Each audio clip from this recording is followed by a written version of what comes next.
do not wait for like greatness to come to you. Even if you do have infinite time, this process will be the most draining thing that I'm gonna go through.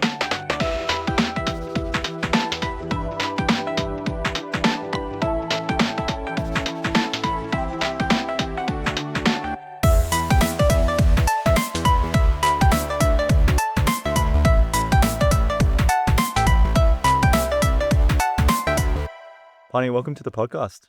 It's great to have you here, and I'm so grateful for you coming out all the way from Armidale and being our first interstate guest as well. So I'm very excited for that. To start off, can you tell me a little bit about your experience of JMP so far? Now, I don't personally know a whole lot about JMP, so I'm really interested to hear about how that's gone as a first year. Yeah, absolutely. So JMP so far has just been amazing.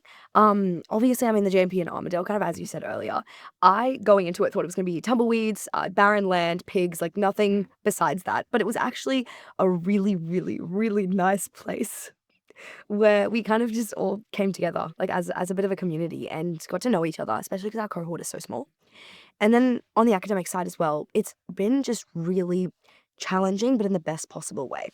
You get a lot of support, and it's different to other med schools as well, and we'll kind of go into that a little later as well. But it's just been amazing so far. That's all I can say. So for those who don't know, JMP is the Joint Medical Program, Yeah. and it's a little bit of a different structure to other medical schools. I'd love to hear from you what that looks like for the next few years, the next 5 years or so. Yeah, absolutely. So JMP is going to be 5 years.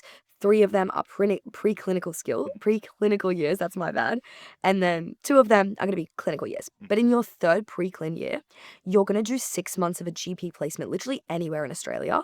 And like my friends and I, we might go to Broome, we might go to like I don't know, Alice Springs, like the most barren place of all time. Even interstate, like you can go, anywhere, absolutely anywhere. And just have like a blast. So yeah, that's kind of going to be the next 5 years. Brilliant. Okay. And how's it been so far, like in terms of day-to-day uni life? Day-to-day, pretty packed. You've got classes like pretty much every day. Some classes are non-mandatory, but the mandatory ones are going to be your anatomy, your histology, and then also something we call PBL, which is basically like problem-based learning. This happens 3 times a week. On Monday, you get a case. They give you a case, and you have to start by figuring out what's wrong with this patient. You get their vital signs, you get their history, everything you need to know. And then on Wednesday, you work on developing the skills you need to figure out what's actually wrong with this patient. By Friday, you should have a pretty good idea of what's going on. Yep. And if you don't, they'll tell you. Then they'll spoil the surprise. But yeah, it's just like genuinely just so much fun. Yeah, So they're integrating that kind of clinical reasoning stuff early. absolutely. It doesn't feel like work. It feels like fun. And you get to talk to your friends as well. Like I particularly like that learning when you are in a class and you're working together, because someone comes up with the most like ludicrous out of the blue diagnosis. It's like, what are you talking about? And then there's other people who are actually kind of switched on and know what they're talking about. It's really good. It's really good. I honestly love the balance of just like jokes and like actual like work. Yeah. Okay. Now, I also don't understand a whole lot about the JMP like application process. Now, every medical school is different, and everyone is going to have a different criteria on the ATAR, the UCAT, the MMI, whether Panel or MMI as well. So what was the process of actually applying and getting into JMP as well? Yeah, 100%. So we'll start off by talking about like what you actually need. So your ATAR, it's a hurdle, okay? I think last year it was like 94.5. It changes from year to year, I'm pretty sure. But 94.5 was your hurdle. Okay. You just had to cross that. So there was no difference to a high rate. Okay. Yeah. So if you get like a 99.95, sorry, you're stuck in the same boat as me. Like that's, you get no benefit with the JMP. And then after that, you do your UCAT. And your UCAT is what determines whether or not you get invited for an interview. Now, last year, it was in the 97th percentile. Kind of cooked. That's very high. Very, very, very high. But like one tip I would have is like for the UCAT, just always aim for the absolute greatest so that you can hit as many med schools as possible.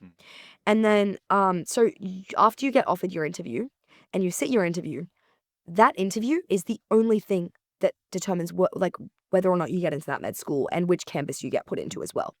So that's kind of like the application process. And throughout that, you also need to fill out a written application where you tell them a little bit about, like what campus you would prefer to study at, like that kind of thing as well. Okay. Yeah. Okay. And along the way, I suppose we'll talk about your UCAT soon as well, but that obviously allowed you to get an interview, and we can talk about the interview a bit more soon. But was the application process what you kind of expected? Like if you were talking to yourself a year ago and at this point in the year, halfway through year 12, about to sit the UCAT as well, was it something that you expected or was it quite different? The application Yeah. process, it was quite different. Mm. I thought to get into med school, you needed to get like that 99.95. You need to hit like that 3,600 UCAT. Like you need to be God of the world. It's actually not like that. And if you're strategic with it, then you get to actually kind of plan your way into medicine. So me personally, I have a lot of regrets, but one thing I don't regret is the way in which I strategized to get into med school. I knew my ATAR wasn't going to be good. I went to a school where like no one's got into med school for the past 30 years, and our ATAR scaling is just not as good as some of the other selective schools in Sydney. But what I didn't know was that I could like boost my UCAT so much, and some unis just genuinely don't care about your ATAR that much. And so that's how I strategized to get into med school from there. Mm. So you mentioned that you've had a few regrets along the way. Yeah. Can you go into that a little bit? Yes. My biggest regret of my medicine journey was not applying all over the country. I applied to 3 medical schools, cooked. What was I thinking? Why did no one try and talk me out of it? I mean, I'll give it to Lisa. Lisa was my medical admissions advisor. Okay. She tried to talk me out of it. I didn't listen. It's You're all like, no, I'll just apply to 3. It'll be fine. Yeah, I'll be fine. I'll definitely get in. What are you talking about? Yep. No. With medicine, it's not like, like I get to pick and choose what uni I want to go to. No, you take what you can get. Yeah. And I applied to Western Sydney. I applied to UNSW and I applied to JMP. So no interstate uni. Mm-mm, Okay. mm-mm. And then not even like Notre Dame, which is in Sydney. Like it was just crazy of me. But with Western Sydney, my verbal reasoning was too low. With UNSW, my ATAR was too low, and then JMP was the one that I got an interview for. Sat my interview and got in there, but not to the Newcastle campus, which is where I was expecting to go. So on offer day, I opened the email from UAC saying, "Congratulations, you have received an offer." And I started jumping up and down. My mum started jumping up and down. We were all just like giddy, like twiddling our toes. Yeah, classic like med school admission story. Everyone's just beside themselves. Yeah. It was amazing. And then about an hour later, when I go to accept my offer, I realize that it's not from Newcastle. It's from the University of New England. And it's honestly like, I love that place now. Yep. At the time, I was so scared because I had to move away from home and everything. But my biggest regret was just not applying all over the country. Like, what were you thinking? Yeah. So what helped you make that decision in the end to actually accept that offer? I mean, it can't have been an easy choice. No, I'm not even kidding. I considered not taking it so long. I told my mom I wasn't going to take it. I was like, "Mom, I'm not taking this." And she kind of like started like eating at my brain for the 5 days after that. She said some stuff that really changed my opinion. She was like, "Don't do it for you now. Do it for the 14-year-old who was praying every night to get into medicine." Now, I'm not religious, but I was sitting there like actually just like praying to my crystals so I could get into medicine. And she also said something else that really kind of changed my mind. She was like, "Just go try it for 6 months. If you hate it, come back. That's okay.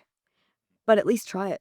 It's not going to hurt you. And you're going to live in such huge regrets that if you don't try it." And then that's when I realized like I have so many regrets now. I might as well like not give myself more. So that's why I decided to go. Yeah. Okay. And by the sounds of it, it's clearly been very good so far. It's been really, really good. I'm very glad that you've taken it. So grateful. Thank you, Mum. Thank you. If you're watching this. Lots of pearls of wisdom from Mum. I'm interested to hear if there's any more along the way. When we talk about year 12 too. So Pania, I'm interested to hear looking back on that journey and for a student who's actually thinking about picking a medical school, whether it be JMP, whether it be Monash, something interstate, a mix of different medical schools, what advice could you give to that student who's thinking about applying and not sure where or how? Yeah, okay. The advice that I would give for you is to take advantage of your resources, okay? All of these universities, they have like websites that you can go to and figure out the selection criteria. And I'd really, really, really focus on that. And again, be strategic with where you apply. Don't lie to yourself. Don't sit there and be like, "Oh, I can get the 99.95 ATAR," if you can't. That was me, right? So I think that's really important. Being honest to yourself, figuring out where you can actually get in. Apply everywhere, obviously, but be really strategic as well with how you're preparing and stuff.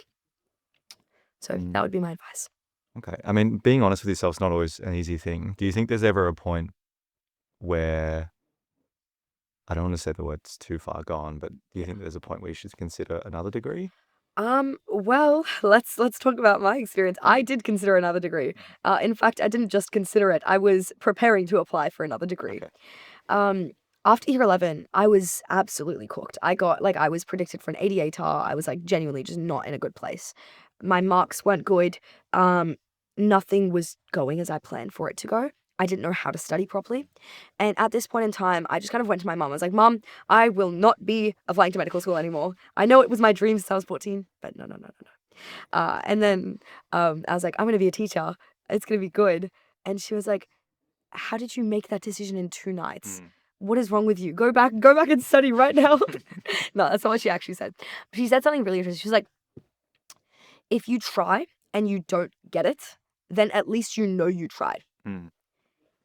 If you don't try, you will always live in the state of what if. And that is going to eat at you for the rest of your life. And that kind of put it into perspective for me. I was like, I'm actually just going to like let this cook me. Like, no, just try. If you don't get it, you'll have like the feeling that I tried and I didn't get it. That's okay.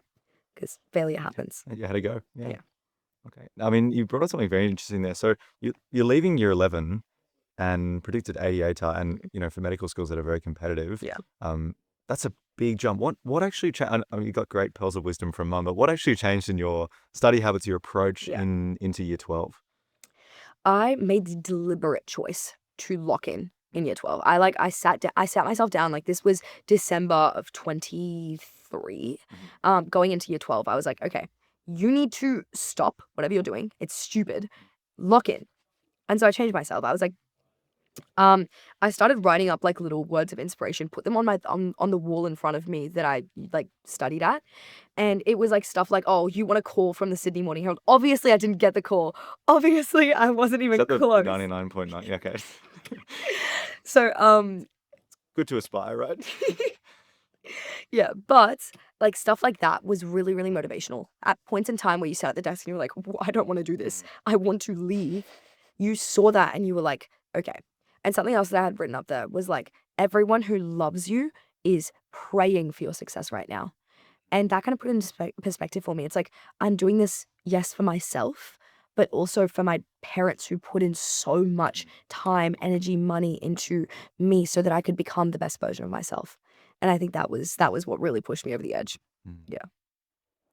Again, mum's coming in with so many pearls of wisdom. Did she help with the quotes on the wall? She did. She wrote some actually. Like Okay. I would come home from school and she would have like written like a surprise one. It would be like, oh, like I love you, keep going, good work, like stuff like that.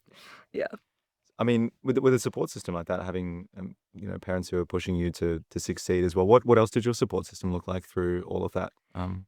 Because med admission's not an easy thing. Absolutely. My support system was genuinely a lot of just my parents. And then outside of my parents, it was my little brother who, before me trying to get into medicine, was very much like constantly on my back about like, hang out with me, play with me, whatever. But when he realized that I was like trying to get into medicine, he backed off. And that was like the sweetest thing he could have done. As like a child, he realized that I needed the space to study more and spend less time with the people around me. And recognizing that helped me kind of have that space to put in more work. Outside of that, I also had my aunt and my uncle who live in Australia, but they're like one of the few family members I have here. And they are genuinely just second parents to me. They would push me all the time. My uncle, every time I walked into his house, he would say, oh, hi, doctor. And so that was just like the biggest inspiration. Like every time I was like, I'm doing this to become a doctor, to do this. And it was just amazing. Yeah. I love hearing stories like that because everyone's got their own support systems and everyone's, got the little thing. I particularly like the, walking in hearing, hello doctor, because it's just that little bit of extra push. Like, oh, I'm actually going to become a doctor, if this works out for me. So If. well, I say if, as in like a year ago, if you get in, Yeah. hopefully you're on the right track now. Oh, we'll see. If I make it to graduation. Make it to graduation. I don't know. It's a long time, 4 or 5 years. 100%. Maybe take a gap year in there, something. Go traveling. Let's see. So, Pania, I'm interested to hear a little bit about your high school experience. Now, that big transition between year 11, year 12, stepped it up a lot and managed to get into medical school as well. So, walk me through your subjects and also your approach to those subjects as well. Yeah, for sure. So in year 12, at the start of the year, I started the year off with 4-unit maths, which is like specialist Okay. for other states. And then 4-unit English as well, and then French continuous, French extension, and chemistry. And then I decided that 5 extensions might not be the best way to go Too for much like for anybody. Yeah. my mental health and sanity. Yeah. So I got rid of 4-unit English and just dropped down to advanced English. Now, my approach with each of these subjects, Maths Extension 2, is going to be you detaching yourself from the maths you've been taught for the past 12 years. It needs to be you attaching yourself to just a completely new form of math, to complex numbers, if you will. So that was pretty much it for me. It was just kind of like a lot of exposure to that so that you were ready to handle it. English was my absolute worst subject. I don't know why I took extension 2. What was I thinking? But with English, you want to seek feedback from your teachers. They are there to help you out. I think I've said this like 10 times now, but you actually just want to seek their feedback instead of waiting for it to come to you. So I would go and like ask my teacher to look at my essay every once in a while. Like, what do you think of this? And your essays need to be adaptable for exam day. You can't go in with a completely pre-prepped essay. It needs to be completely adaptable. Your quotes should pretty much be the only thing that like are certain, but your analysis of those quotes still needs to be adaptable to the topic. Yeah. And then for chemistry, for me, I just had this big dot point of syllabus dot points. And I could just like write everything down for them. It was my favorite subject. I loved chemistry. And then French was just a lot of like verbs, grammar, learning that, and then applying. I think I did like 40 past papers before I took my French exam. So yeah. Did you do French all the way through school as well? Yeah, I did. Okay, so you had the baseline of. Yeah. Okay. It's crazy.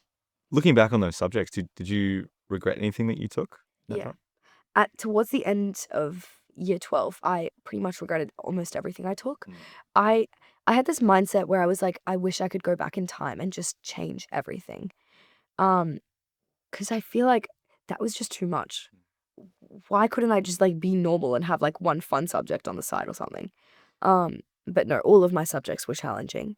Maybe French was like the one chill one that I had, but Okay. yeah. It's the opposite to what a lot of people say. I think French is usually the one that there's, oh, I did it for scaling. I regret it. It's terrible. It's so Scaling isn't even that good, but it was still like a lot of fun. Okay. Yeah. Now, you did the HSC, which is a little bit different to the VC that I'm used to. I'm interested to hear in terms of how you pick those subjects. Everyone's going to have different aspirations for university, whether it be med school, whether it be something else, and prerequisite scaling, everything has a factor in that. So how did you pick your subjects? I picked my subjects just simply by sitting there and like, oh, like I want to choose the highest scaling subjects. It's going to be great. You don't need to choose the highest scaling subjects to be able to do well. Because what people don't tell you is like, the subjects you do, they'll have kind of like a bell curve. That's like how people do in the subject, right? All the bell curves look different. But as long as you stay towards the end part of that bell curve, you'll be fine no matter the scaling.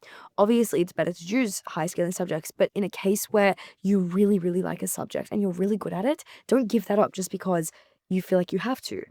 I could have kept food technology and still done really well. So that's kind of what I would recommend there in terms of choosing your subjects. I definitely did regret choosing like the harder subjects that were there, but yeah.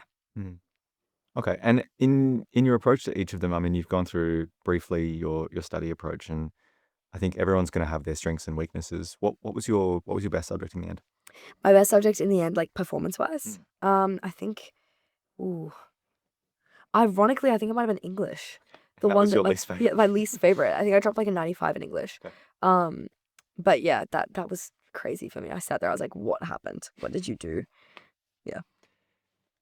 Besides the subjects you did, what else did you do in year 12? Listen, I think it's still really important to stay human when you're in year 12 or at any point in your life. Like, don't ever lose touch with humanity. Like, go and touch grass, like, if you need to. But what I would say is keep a really long list of things you like to do outside of studying. Even if those things are small, like, your list, like, still needs, like, you need to have hobbies. You need to have interests. I personally loved organizing, being in those, like, positions of leadership. So I was school captain and I kind of took that on and it was a lot of work, but it was so much fun that it didn't feel like work. And I really, really encourage everyone to have like that list of things that they can do and enjoy. Looking back, do you think that position of leadership and that decision to be so busy took away from your end result? I don't think it took away from the end result because at the end of the day, you need an outlet. That was my outlet. It's the outlet I chose. For other people, it could be like gaming, like go and spam Fortnite if you need to. But like that for me was really helpful because by interviews, I felt really confident in terms of like how I could speak and stuff, and I was really ready to kind of take that on. So that was really interesting, I reckon. It's interesting. One of the most consistent things that I've had with each and every episode is a lot of people just speaking to the importance of doing things outside of year 12 Yeah. and extracurriculars, whether it be debating or leadership things as well. They do have benefits for uni applications, but also just life in general. They do. And it helps you to be organized, helps you to just have fun. Well-rounded, Yeah. and you have a lot more experiences that you can speak to and of. Mm. And that helps you kind of build yourself as you walk through life. The perception so many people have about academics is just, oh, I'm just gonna like blast exams, blast SACs, like every minute of my day needs to be spent on that. And it's about, yeah, I think quality over quantity. It's something that we've spoken to a lot here. Did you find that was true for you, that you sort of were forced to prioritize your time better because you had less of it? Yes, and it's not just having less of it. Like even if you do have infinite time, this process will be the most draining thing that I'm going to go through in my whole life, probably everyone that goes through it. But something that really, really helped me was using passive time really well and effectively. And it's something that people don't really tell you. So a lot of the time, like at like 10 p.m., people lock out and they like go on like doom scroll for hours and whatever. But what I did instead was that I took advantage of that passive time. I knew that like there was some tasks that I needed to get done throughout the day that didn't require as much of my energy as other tasks. So for example, like sitting there and like marking a maths like mock that I like a maths paper that I've done, that didn't require any of my energy. It's just checking the answers. Yep. So I did that during that passive time instead of during the active time that I could have been spending doing other things. So that's kind of the advice I would say there. Always like max out your time, max out the moments you have rather than thinking, oh, I need 2 hours to do this. No, just do it in the moments you have and build it up. Yeah. And the time you have as well is going to be spent differently because the capacity to do things productive in that time is going to be different in the day. If you're, 11:30 p.m., some people are 11:30 p.m. studiers, some people are 7 a.m. in the morning Yeah. studiers. And if you're someone who is, half asleep, still a zombie, dependent on caffeine at 7 a.m., Yeah. and you think that that's going to be a productive time to try a chemistry exam or try a UCAT subtest, It's not really. so it's individual. And I mean, are you a morning person? You I'm morning a night studier? person. Night person? I'm like not a studier, like per se. Like I had to I force don't myself study. to study. No, I did study, but like it wasn't like me sitting there like I love to study. Let me I- study some I- more. Find me someone who wants that. Like, find me someone who's like that. You'll actually be surprised how many people love studying. Mm. It's concerning. Um, but yeah, I'm a night person, so I was like up at night more. I actually had a question for you. Mm. How do you find like the difference between like your year 12 and now being third year in medicine? Kind of like that difference there. Like, how is the time management? How is the study routine? I think year 12, I think the capacity to do work all the time and study all the time, I look back and I go, how did I do that? Because now I feel like I don't, and I do, of course, work through medicine, and there's other things going on. I got work and other commitments too. But year 12 was just such a bubble of, I study at school, I work, SACs, exams, everything. I go home, study for the next day of SACs and exams. And it was, yeah, as I said, just like, I cannot believe I had the capacity to do all of that. But yeah, I think looking back and comparing the two of them, the way that I study has changed a lot because, as I was saying before, that perception of quality versus quantity in year 12, I was very much like, okay, I just need to do more work and that will result in better scores, which was sometimes true, not always true. But now it's, okay, how can I spend my time the most effectively? It's like, okay, I actually learn better, not by reading the notes, but reproducing the notes, and generating content, talking to friends about it, talking to myself about it, or explaining a concept to Yeah. a friend or family. And I think over time, it's one of the beautiful things about learning and going to university too, is you learn the way that you learn better. Yeah. That's my Really comparison. cool. Okay. How about you? How have you found that so far? Well, so far I haven't studied much in university. I won't lie to you. It's just been like the roller coaster of, oh my God, I'm brand new to uni. Oh my God, so many new people. There hasn't been much studying, but recently I realized I do need to like lock in a little bit because I have exams coming up in a couple of weeks. So I'll lock in for that and I'll let you know after. Okay. Okay, sounds good. I hope that goes well. Um, Yeah. yeah, I'll be interested to hear like whether or not you find that same thing. It's like, oh, I had such a capacity for studying year 12 and now I've taken a bit of a break. Going back to it's quite different. Yeah, it is actually quite difficult because like I don't want to. Like I miss the dog days. Take me back. Yeah. Yeah. So in year 12, I mean, you've got that school captaincy, you're very busy with everything. As you neared your SAC periods, your exam periods as well, how did your schedule change? How did your, I guess, even support, self-care sort of thing change to adjust for those busier periods? For those busier periods, genuinely self-care, that stuff did not change. Mm. And I knew it couldn't change. For me to succeed, I needed to sit there and like still do my skincare, still like talk to myself, do my affirmations. No, I'm kidding. I don't actually do affirmations. But like do those self-care things to make sure you still come out of the other side sane, alive, human. And I think that's something people don't tell you. You can't lose touch with yourself. But in terms of like extracurriculars and stuff, I'd really rely on my team. So I had to like at some point realize like it was not just me running the school, it was a team of us. Mm. And I really counted on, prefects, vice captains to kind of take on the load and kind of manage that while I was busy, Mm. busier, I guess. It's one of the biggest points of maturing that I've noticed with a lot of people is early on when you're like, let's say, a position of leadership, you're like, I want to do everything, I want to have control over things and make sure that it's up to the standard that, Yeah. that I'm looking for. But then more and more as you go on, you're like, oh, everyone's got a really great thing to offer this team and I can actually delegate things really well and get a bit of input from everybody. And you save yourself so much time, But not just so much time. it's like people have so many different insights to Mm. add. And I loved my team. These people, each and every one of them, were so special, so valuable, and so interesting. And they all did things so differently, but that just added to the quality of everything we produced for the school. And so taking a step back made me realize you can trust people. You're not the only person like leading in that. That was really, really enlightening. Important lesson to learn. Mm. And I'm glad it didn't weigh you down too much in year 12. 100%. All right, Pania, I'm keen to move on now and talk a little bit about the UCAT. Now, it probably goes down as the most stressful experience of my life. I reckon AMEB exams, like music exams, were definitely up there, but the UCAT probably takes the cake. Tell me about your experience of the UCAT. The UCAT, like the whole time was just me like sitting there in disbelief of like, what is this exam? Mm. Why is this not like anything I've ever done before in my life? Why am I so stressed? I know. Why am I sitting here like crashing out over this like one pattern that I can't recognize?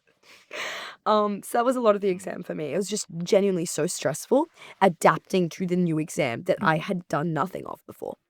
Well, hopefully you did a little bit. I mean, Hopefully. like in practice, I'd Okay. never done anything before that. Okay. Yeah. But basically, like I started out in December 23. Yep. That was when I decided to lock in, if you guys remember correctly. What happened was I got med entry and I was like doing a little bit of practice every day. I was like, if I do just a little bit of practice every day, I will be fine for my UCAT exam. It's a long period of time too. You got like 6-7 months. Yeah. Yeah, except I didn't do a little bit of practice every day. I did like a little, like maybe like once every few days, Yeah. whatever. And my progress was just declining. Mm. Like I was just doing worse and worse and worse. I was like, oh my God, why is this such a terrible exam? And then in April, I like sat mock B with contour and I got absolutely like slammed by this exam.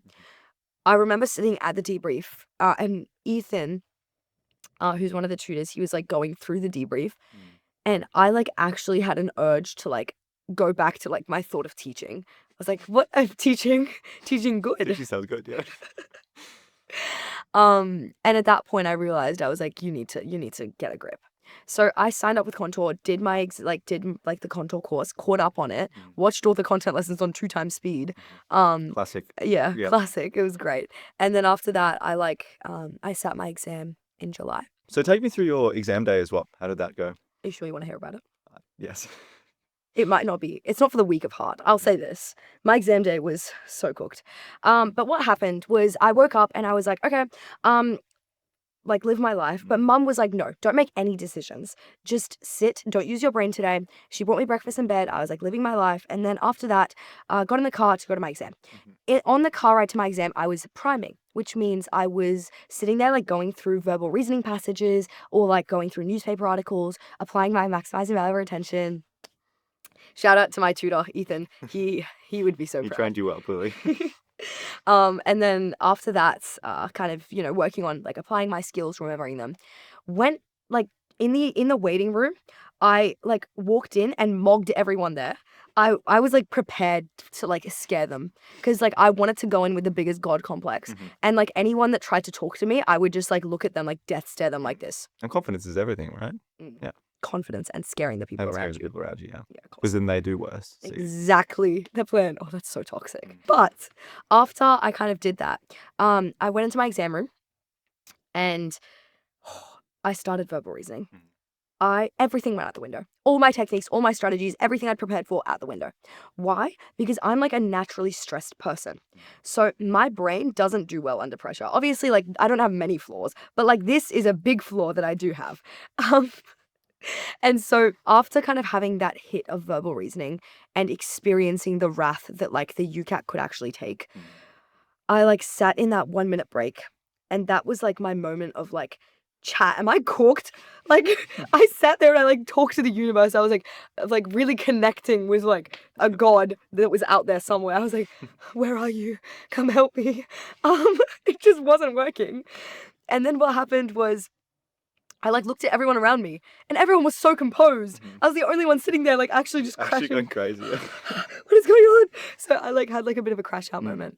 And then I considered leaving. I was like, you know what? If I get up and leave, it's fine. Like what? Like I've already bombed it anyway. But then I like thought about the fact that my mum just wouldn't let me back home. Wouldn't drive you home, just let you out of the car, No, no, lock no. the car doors. I'd Yeah. be homeless. It'd actually be like worst nightmare ever. So I decided to stay. And I was like, okay, the only way that we can clutch up right now is if we actively decide to do better in all the other subtests. And that's when like it hit me that like if I didn't do well in the other subtests, I was cooked. Like that was the actual point of like cookedness. So then what happened was like I sat through DM and I was like, you need to be locked in like you've never been locked in before. I've never connected with a higher power. I don't believe in higher powers, but I was connected with the higher powers So locked in. at DM. So I sat through my DM, finished that, and then after DM, I was like, wait, what just happened? Because I couldn't remember any of it. I was like so stressed out. It was like completely just a blur. But you know that you're truly locked in if you can't actually remember what just happened. Yeah. Exactly. Ooh. And then after that, went to QR again. Felt like QR kind of cooked me a little bit. Even though I finished early, I was like, there must have been trick questions. And then did AR. Didn't really do SJT. Just kind of did like A B C D. Walked out and that was it. Got my results about 20 minutes later and started screaming up and down with joy despite the verbal reasoning score that I got. Well, you ended up with a 3280 Yes. UCAT score, which is incredibly impressive and obviously enough to get you an interview as well. And from what you've told me, you must have had sensational DM quantitative reasoning and abstract reasoning scores if the verbal reasoning was low. I would like to tell everyone what my verbal reasoning score was because I need everyone to know that like there is hope after verbal reasoning. My score was a 650. It is okay. Even if you feel like you're not doing as great as you hoped, you can still pull through in the other subtests. And that was like the biggest takeaway of that day for me. One of the things that we've always talked about in the podcast is like the journey to get into medicine is never over. Like people take gap years, people, you know, the UCAT's not going to go well for everybody. The ATAR's not going to go well for everybody. And just don't give up on it. 100%. And I walked out of my UCAT and I was like, oh, you know, that didn't go as well as I wanted it to. And, you know, all these thoughts start creeping in. Even, I mean, my verbal reasoning, I remember that minute subtest as well. It wasn't quite as, I can't tell as much of an animated story as you did, but I remember just, you know, the thoughts start creeping and you go, oh, you know, medicine's a dream that's not going to happen anymore. And it's such a dangerous way of thinking. And it's really important just to try and stay composed and go, there's more ways to get in. There's more, you know, I've got other things that can lift me up. And so, Pania, looking back on your UCAT, by and large, what would you say your biggest piece of advice is? I think the one thing that people don't really tell you is to stop comparing yourself to other people. That was like my biggest downfall. At the start of my prep, I was constantly comparing scores with friends, with people around me, figuring out how everyone was going, where really you should be focusing on how you're feeling. That is where the real improvement is. It's not in your scores. It's how you're feeling throughout it when you're doing it. And you should definitely not compare yourself with other people because it's going to make you feel less worthy or too worthy. And then suddenly you just stop locking in, right? And because of that, I that's like the one thing I will always tell everyone. Don't ever sit there and ask someone how they're going with the UCAT. on your exam day, don't ever talk to anyone in that exam room. Just go in yourself. But yeah. It's such a good lesson for life too, just trying to beat the person that you were yesterday or the score that you had yesterday, the result in some sense that you had yesterday is so good because, comparison being a thief of joy is so true. 100%. I agree with that. All right, to wrap up our discussion today and I guess the full med journey as well. Now, you did sit an interview for JMP. Tell me, first of all, was it what you expected? Absolutely not. Okay. Unfortunately, it was everything I didn't expect. Mhm. But I think the one thing everyone needs to remember with interviews is you need to be adaptable on the day. It's not going to be what you expect 99% of the time. And you need to be okay with that. You can't like pre-plan your answers. You need to have experiences, emotions towards those experiences that you can talk about. And this interview was incredibly different to like a normal interview like this one, like another one, but you still need to be adaptable for that as well. So what made you adaptable for that? I mean, you've already had your experiences as a Yeah. captain and otherwise, but was there anything else that I guess you'd be able to offer advice about? Yeah. So, you know how I said like in the UCAT exam, in verbal reasoning, everything went out the window? Mm. In the multiple skills exam that I took for JMP, you want everything to go out the window. I sat there like in my first station and I had like my bias of, oh, this is what like an interview should be like. This is how I should talk. But then by like as the stations kept going, you realize this is not a normal interview. So they're not expecting normality out of you. So I let everything that I knew go out the window and just focused on being myself, pushing through as myself. And I think that was kind of how I dealt with it. There's a few different approaches to the interview that I've seen, Yeah. and some take a very, I want to use the word clinical, and I was a bit medical, but take a very clinical approach to the interview. It's like, okay, I've got to hit all the points, every single detail needs to be perfect. And some people will take a very free flowing kind, like you said, sort of abandon all of the jargon and everything and just go, I'm going to have this baseline of I'm myself interviewing. And I really like that second one because you're actually the one interviewing. You're not interviewing an encyclopedia. You're interviewing a student and someone who wants to be a doctor as well. So having experiences, having emotions, like you've said so well, is so important to that interview. And then, maybe you'll have a bad station, much like the UCAT. You can sit there and go, oh, am I actually cooked, or do I need to just lock in for the next station? Exactly. Mm. And that's how it should be, I feel like, with everything in life. With your interview preparation, what did that look like? For interview preparation, I kind of did a lot of prep like online and stuff. Every day I'd be doing a couple of like MMI courses that you can kind of find like on the internet and everything. And I was focusing on getting through those, and kind of figuring out what I needed to do to succeed for the interview. Having a bit of a look at the MMI stuff online, you see that it's a lot of stations about like, oh, what would you do if this happened? What would you do if that happened? And they give you scenarios for everything, but that's not what the JMP interview was like. So I let everything go. Yeah. Okay. All right. Well, with the interview as a kind, you've got into medical school, which is congratulations again. It's very, very exciting. I'm interested to hear what you're looking forward to in the next few months.